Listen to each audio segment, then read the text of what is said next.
সুপ্রিয় শিক্ষার্থীবৃন্দ, আজকে ভূগোল অনলাইন ক্লাসে তোমাদের স্বাগতম।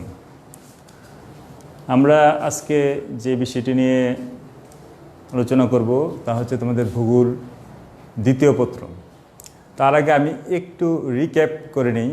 আমরা প্রথমে জেনে নিই ভূগোলের সংজ্ঞাটি। ভূগোলের সংজ্ঞাটি হচ্ছে geography means relationship between man and environment with time and space, অর্থাৎ স্থানকাল ভেদে মানুষের সাথে পরিবেশের যে সম্পর্ক তাহাই ভূগোল। পরিবেশের মধ্যে আমাদের দুটি শাখা রয়েছে, একটি হচ্ছে প্রাকৃতিক পরিবেশ এবং মানব পরিবেশ। এই দুটি শাখার উপর নির্ভর করে আমরা বলতে পারি একটি হচ্ছে তার প্রাকৃতিক ভূগোল, অন্যটি মানব ভূগোল। তোমাদের প্রথম বর্ষের কোর্সটি হচ্ছে প্রাকৃতিক ভূগোল এবং দ্বিতীয় বর্ষের কোর্সটি হচ্ছে মানব ভূগোল। তাহলে আমরা একটু জেনে নেই মানব ভূগোল কাকে বলে। মানব ভূগোল হচ্ছে মানুষের দৈনন্দিন যে সকল কর্মকাণ্ড এবং মানুষের যে সমস্ত স্থাপনা, যেমন আমাদের বসতি, শিল্প কারখানা, রাস্তাঘাট, শহর নগর, এই সব কিছুই হচ্ছে মানুষের কর্মকাণ্ড। এই সব কিছু যে শাখায় আলোচনা করা হয় তাই হচ্ছে মানব ভূগোল। আমি আজকে যে বিষয়টি নিয়ে আলোচনা করব সেটি হচ্ছে আমাদের অর্থনৈতিক কর্মকাণ্ড। এজন্য যে মানব ভূগোলের এই অর্থনৈতিক কর্মকাণ্ড দ্বারাই আমাদের এই পুরো পৃথিবীর চেহারা আজকে পাল্টে যাচ্ছে। তৈরি হচ্ছে বড় বড় শহর, তৈরি হচ্ছে বড় বড় অট্টালিকা, মিল ফ্যাক্টরি, ইন্ডাস্ট্রি, বড় বড় সেতু। পৃথিবীর যত বড় বড় স্থাপনা এবং পৃথিবীর এই চেহারা পাল্টে দেওয়ার যত বড় বড় কাজসমূহ, সব কিছুরই মূলে রয়েছে আমাদের অর্থনৈতিক কর্মকাণ্ড। তাহলে অর্থনৈতিক কর্মকাণ্ড কি? অর্থনৈতিক কর্মকাণ্ড হচ্ছে মানুষ তার জীবিকা নির্বাহের জন্য যে কাজটি করে থাকে, অর্থাৎ যে কাজের বিনিময়ে তার জীবিকা অর্জিত হয়, তাই হচ্ছে অর্থনৈতিক কর্মকাণ্ড। তাহলে আমরা যে ঘুমাই, ঘুম কি? না, আমরা ঘুমানোর ফলে আমাদের কোনো ধরনের জীবিকা উপার্জন হয় না। কিন্তু এছাড়া আমাদের যাবতীয় অন্যান্য যে সকল কর্মকাণ্ড যার মাধ্যমে নগদে অর্থপ্রাপ্তি হয় অথবা খাদ্যপ্রাপ্তি হয়, তাই হচ্ছে আমাদের অর্থনৈতিক কর্মকাণ্ড। এই অর্থনৈতিক কর্মকাণ্ডকে আমি আজকে একটু বিশদ আলোচনা করব।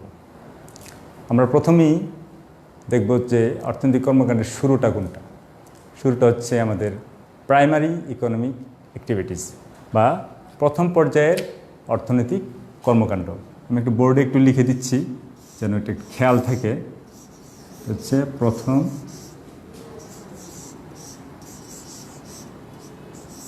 পর্যায়ের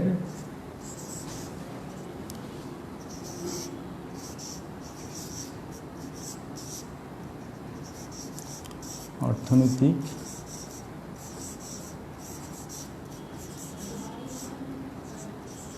কর্মকাণ্ড। প্রথম পর্যায়ের অর্থনৈতিক কর্মকাণ্ড বলতে বোঝায় আমাদের যে সকল পেশাসমূহ প্রকৃতির উপর নির্ভরশীল, সেই সকল পেশাসমূহ হচ্ছে প্রথম পর্যায়ের অর্থনৈতিক কর্মকাণ্ড। আমরা খুব সহজভাবে বলতে গেলে বোঝাই হান্টিং অ্যান্ড গ্যাদারিং, অর্থাৎ শিকার ও সংগ্রহ। শিকার যেমন মৎস্য শিকার, এবং প্রাচীনকালে আমাদের পশু শিকার ছিল, খাদ্যের জন্য পশু শিকার করা হতো। এখনও শিকার পেশা রয়েছে, যেমন মৎস্য শিকার। আর হচ্ছে গ্যাদারিং মানে সংগ্রহ। সংগ্রহ হচ্ছে আদিম যুগে ফলমূল সংগ্রহ, খাদ্য শস্য দানা সংগ্রহ যেমন ছিল, এখনও কিন্তু আসলে সংগ্রহই বোঝায়। যেমন আমাদের হারভেস্টিং, যেটা যে আমাদের যে ক্রপ হারভেস্টিং, আমাদের ধান পাকার পরে আমরা এটা সংগ্রহ করে নিয়ে আসতে হয়, বিশেষ প্রক্রিয়া। অ্যাকচুয়ালি এটা সংগ্রহই, মানে কৃষিকাজ এবং অন্যান্য যে সমস্ত খামার, মৎস্য খামার, পোলট্রি খামার, এই সমস্ত কাজই হচ্ছে প্রথম পর্যায়ের অর্থনৈতিক কর্মকাণ্ড। এটি আমাদের ভিত্তি। এই ভিত্তি দিয়ে আমাদের শুরু করতে হবে। এই প্রথম পর্যায়ের অর্থনৈতিক কর্মকাণ্ডের পর পেয়ে আসে দ্বিতীয় পর্যায়ের অর্থনৈতিক কর্মকাণ্ড। দ্বিতীয় পর্যায়ের অর্থনৈতিক কর্মকাণ্ড হচ্ছে শিল্প কারখানায় যে সমস্ত উৎপাদন হয় তা হচ্ছে দ্বিতীয় পর্যায়ের অর্থনৈতিক কর্মকাণ্ড। যেমন একজন কৃষক মাঠে তুলা চাষ করলো, এই তুলাটা হচ্ছে প্রথম পর্যায়ের অর্থনৈতিক কর্মকাণ্ডের ফসল। এই তুলাটা দিয়ে আমরা কোনো কাজে লাগাতে পারবো না যতক্ষণ পর্যন্ত না এটা ইন্ডাস্ট্রিতে বিশেষ প্রক্রিয়ায় স্পিনিং হয়ে টেক্সটাইল তৈরি না হবে, অর্থাৎ কাপড় তৈরি না হবে। তাহলে কাপড়ের কাজে যেই লোকটি জড়িত, কাপড় বানানোর কাজে আমাদের যে তাঁতি, এই তাঁতি কী খাবে? তাকেও তো ভাত মাছই খেতে হবে। তাহলে সে ভাত মাছ পাবে কোথায়? সে তো এটা এই কাজ তো করে না, কৃষি কাজ করে না। সে যে কাজ করে সেই কাজ দিয়ে তার কাপড় উৎপাদন হয়, কাপড় তো খাওয়া যাবে না। তখন সে কাপড়ের বিনিময়ে, অর্থাৎ যে কৃষকের কাপড়ের প্রয়োজন হবে তাকে কাপড় দিয়ে সে কৃষক থেকে তার খাদ্যশস্য সংগ্রহ করবে। তাহলে এই দ্বিতীয় পর্যায়ের যে অর্থনৈতিক কর্মকাণ্ড, ইন্ডাস্ট্রির যে শ্রমিক, ইন্ডাস্ট্রির যে টেকনিশিয়ান বা কারিগর, তার সমাজে একটি গুরুত্বপূর্ণ ভূমিকা রয়েছে। দ্বিতীয় পর্যায়ের অর্থনৈতিক কর্মকাণ্ডের পরে আসছে তৃতীয় পর্যায়। তৃতীয় পর্যায়, প্রথম পর্যায়ে প্রাইমারি ইকোনমিক অ্যাক্টিভিটিস, দ্বিতীয় পর্যায়ে হচ্ছে সেকেন্ডারি ইকোনমিক অ্যাক্টিভিটিস, আর তৃতীয় পর্যায়ে হচ্ছে টার্সিয়ারি ইকোনমিক অ্যাক্টিভিটিস। এই টার্সিয়ারি ইকোনমিক অ্যাক্টিভিটিস হচ্ছে ওই যে বললাম ইন্ডাস্ট্রির যে শ্রমিক কাপড় তৈরি করে, তার কাপড়ের উৎপাদন অনেক বেশি। এই অঞ্চলে যতজন মানুষের কাপড়ের প্রয়োজন সবার জন্যই পর্যাপ্ত পরিমাণ কাপড় উৎপাদনের পরেও উদ্বৃত্ত রয়ে গিয়েছে। এই ক্ষেত্রে তার কাপড় কি করবে? তার কাপড় অন্য অঞ্চলে বিক্রির চেষ্টা করবে। এই অন্য অঞ্চলে বিক্রির যে চেষ্টা করবে যে লোকটি, সেই লোকটি হচ্ছে একজন সওদাগর, বিজনেসম্যান, ব্যবসায়ী। সে তার দলবল নিয়ে এই তাঁতির কাছ থেকে কাপড়গুলি সংগ্রহ করে সে পাশের অঞ্চলের হাটে বাজারে কাপড়গুলি বিক্রির চেষ্টা করবে। সেখানে তার কিছু বিক্রেতা লাগবে, মানে সেলসম্যান। এই সেলসম্যান সারাদিন ধরে কাপড় বিক্রি করবে। সে তো কাপড় বুননও করে না, কৃষিকাজও করে না। তাহলে তার উপায় কী? তাকেও তো খাদ্যশস্য খেয়ে বেঁচে থাকতে হবে। অর্থাৎ সে ওইখানে যে কাপড়গুলো বিক্রি করবে তার বিনিময়ে সে ওখান থেকে, ওই অঞ্চল থেকে, তার নিজ অঞ্চল থেকে না, ওই অঞ্চল থেকে তার যে খাবার সামগ্রী এগুলি সংগ্রহ করবে। এবং তাঁতির কাছ থেকে যে সে কাপড়গুলো নিয়ে গিয়েছিল তার বিনিময়ে তাঁতিকেও সে ওখান থেকে একটা ভাগ দিবে। অর্থাৎ একটা পরিপূর্ণ একটা ব্যবসায়িক প্রক্রিয়া। এই প্রক্রিয়াটা হচ্ছে টার্সিয়ারি ইকোনমিক অ্যাক্টিভিটিস বা তৃতীয় পর্যায়ের অর্থনৈতিক কর্মকাণ্ড। এর মধ্যেই কিন্তু আমাদের পরিবহন রয়েছে, কারণ এক অঞ্চল থেকে পণ্য অন্য অঞ্চলে নিয়ে যেতে হলে আমাদের পরিবহন ব্যবস্থার দরকার। অর্থাৎ যে পরিবহন শ্রমিক, ট্রাক ড্রাইভার, বাস ড্রাইভার, তারাও কিন্তু এই তৃতীয় পর্যায়ের অর্থনৈতিক কর্মকাণ্ডের মধ্যে রয়েছে। একটি দেশের উন্নয়নে কৃষিকাজ অতীব জরুরি। আমাদের এই দেশে একসময় 96% লোক কৃষিকাজের সাথে জড়িত ছিল। আস্তে আস্তে এই সংখ্যাটা কমে 80% লোকে রূপান্তরিত হয়েছে। বর্তমানে এই সংখ্যাটা 60%-এর নিচে, 57% লোক কৃষিকাজের সাথে জড়িত। মোটামুটি শিল্প কারখানা আমাদের দেশে গড়ে উঠেছে এবং কিছু কিছু অঞ্চলে বেশ কিছু মানুষ শিল্প কারখানায় শ্রমিক হিসেবে কাজ করছে। অর্থাৎ আমরা জানি যে একটি এলাকার 51%, 51% লোক যদি কৃষিকাজ ছেড়ে দেয়, অন্য পেশায় জড়িত হয়, তাহলে সেই অঞ্চলটি আর গ্রাম থাকে না, সেই অঞ্চলটি শহর হয়ে যায়। অর্থাৎ আমাদের যে বড় বড় শহরগুলি আছে এবং মফস্বল শহরগুলি আছে, এই শহরগুলিতে তোমরা নিজেরই লক্ষ্য করলে খেয়াল করবে যে এখানে বেশিরভাগ লোক কৃষিকাজের সাথে জড়িত না। কিন্তু একসময় আমাদের দেশের 96% লোকই কৃষিকাজের সাথে জড়িত ছিল। ইংল্যান্ডে কৃষিকাজের সাথে জড়িত শুধুমাত্র 10% লোক, অর্থাৎ 90% লোকই অন্যান্য পেশায় জড়িত।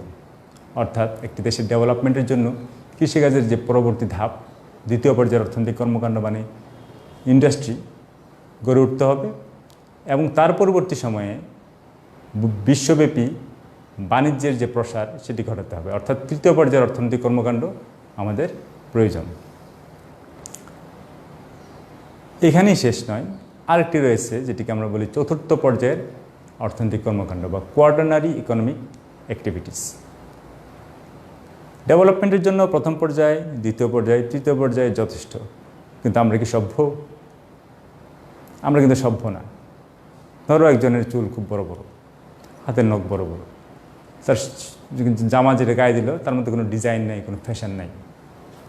এই পরিস্থিতিতে আমরা তাকে কিন্তু সুশ্রী সুশীল সভ্য বলতে পারি না, তার শিক্ষা নাই দীক্ষা নাই বলতে পারি না। অতএব সভ্য হওয়ার জন্য আমাদের আরেকটি পেশার প্রয়োজন, যেটা হচ্ছে কোঅর্ডিনারি ইকোনমিক অ্যাক্টিভিটিস। যেমন একজন টিচার, একজন শিক্ষক, তিনি তো প্রথম পর্যায়েও নাই, দ্বিতীয় পর্যায়েও নাই, তৃতীয় পর্যায়েও নাই। তার কাছে হচ্ছে সেবামূলক পেশা। সেবামূলক পেশা যতগুলি আছে সবগুলি হচ্ছে চতুর্থ পর্যায়ের অর্থনৈতিক কর্মকাণ্ড।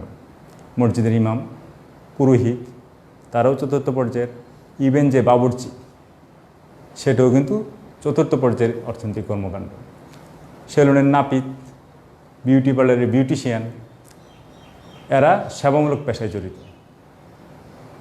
ছোট্ট একটা উদাহরণ দিই।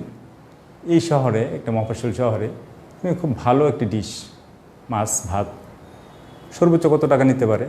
বর্তমান বাজার দর হয়তো 200 থেকে 300 টাকা। ঠিক এই মাছ আর এতটুকু ভাত একটা 5 স্টার রেস্টুরেন্টে রেডিসনে খেতে গেলে এই এতটুকু জন্যই সেখানে হয়তো 3000-4000 টাকা বিল নেবে। তার কারণ কি? এখানে সেবার মানটা অনেক বেশি। এখানে সেবার মানের জন্য এখানে টাকাটা আমরা বেশি দিচ্ছি। কিন্তু আমি কি ওইখানে ভাত বেশি খাবো? 2 গুণ 3 গুণ 5 গুণ ভাত খাবো না, একই রকম ভাতই খাবো, কিন্তু বিল আসবে বেশি, এবং আমি দিব, খুশি মনেই দিব।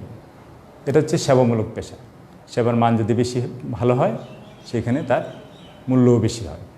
পৃথিবীতে যত ধরনের সেবামূলক পেশা আছে সবগুলি হচ্ছে কোঅর্ডিনারি ইকোনমিক অ্যাক্টিভিটিস, যা আমাদেরকে সভ্য মানুষ হিসেবে গড়ে তুলতে সহায়তা করে।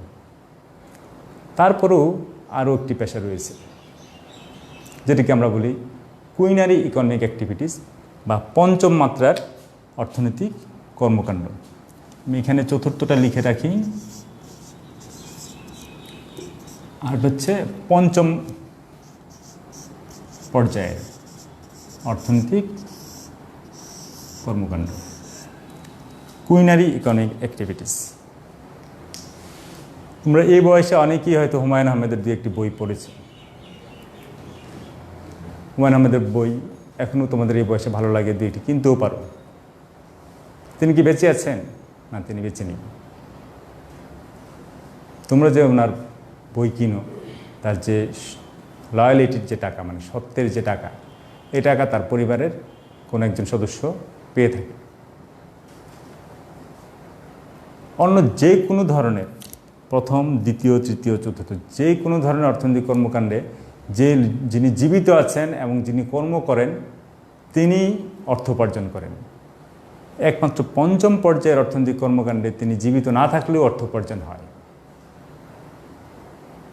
অর্থাৎ হুমায়ুন আহমেদ মারা যাওয়ার পরেও তার বই বিক্রি হলে তার বিনিময়ে অর্থ উপার্জন হচ্ছে।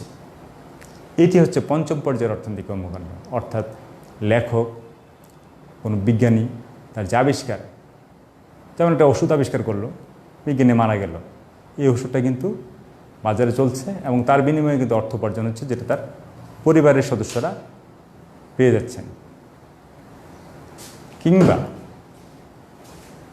কোনো উচ্চ প্রযুক্তি, যেমন স্যাটেলাইট প্রযুক্তি, যা দ্বারা মিলিয়ন মিলিয়ন মানুষের উপকার হয়। একটা স্যাটেলাইট তোমরা জানো যে পৃথিবীর 1/3 ক্যাপচার করে এট এ টাইম, মিলিসেকেন্ডের মধ্যে। যেমন খুব উচ্চ পর্যায়ের ব্যুরোক্রেট, যেমন সচিবের একটি কলমের স্বাক্ষরে লক্ষ লক্ষ মানুষের উপকার হয়। ক্ষতিও হতে পারে, ভুল সিদ্ধান্তের ফলে লক্ষ লক্ষ মানুষের ক্ষতিও হতে পারে।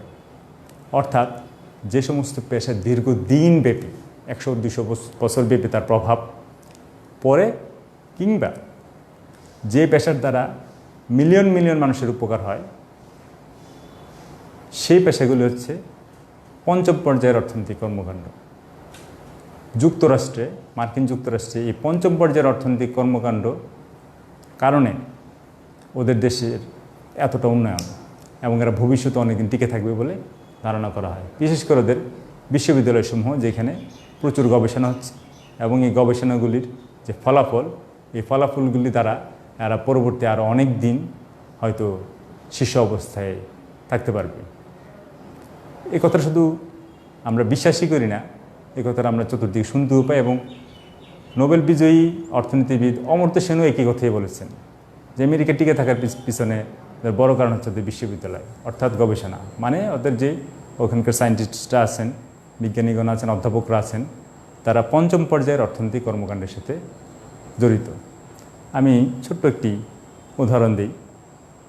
ধরো কোনো এক বিজ্ঞানী একটি গবেষণাগারে গবেষণা করছে, তোমাকে পাঠানো হলো যে এলাকার সবগুলো লোকের পেশা তো আমরা জেনে নিলাম, এই লোকটা ওইখানে কী করে, যাও তো গিয়ে জিজ্ঞেস করো তো, এই লোকটার পেশা তো আমরা প্রথম পর্যায়ে অর্থাৎ কৃষিকাজ, ইন্ডাস্ট্রির মধ্যে, ব্যবসায়ীর মধ্যে, সেবার মধ্যে কোথাও না কোথাও ফেলতে হবে। গিয়ে জিজ্ঞেস করলাম, ভাই কী করেন? না, বললো কাজ করি।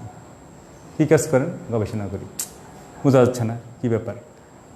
আবার গেল, আবার একই কথা। 6 মাস পরে একই কথা, কাজ করি, গবেষণা করি। 1 বছর পরে একই কথা, কাজ করি, গবেষণা করি। তার কোনো ফলাফল আমরা দেখতে পাচ্ছি না। 2 বছর, 4 বছর, 5 বছর পর গিয়ে দেখলাম তিনি একটা ওষুধ আবিষ্কার করলেন। এই 5 বছর কিন্তু ওনাকে আমরা কোনো পর্যায়ে ফেলতে পারলাম না।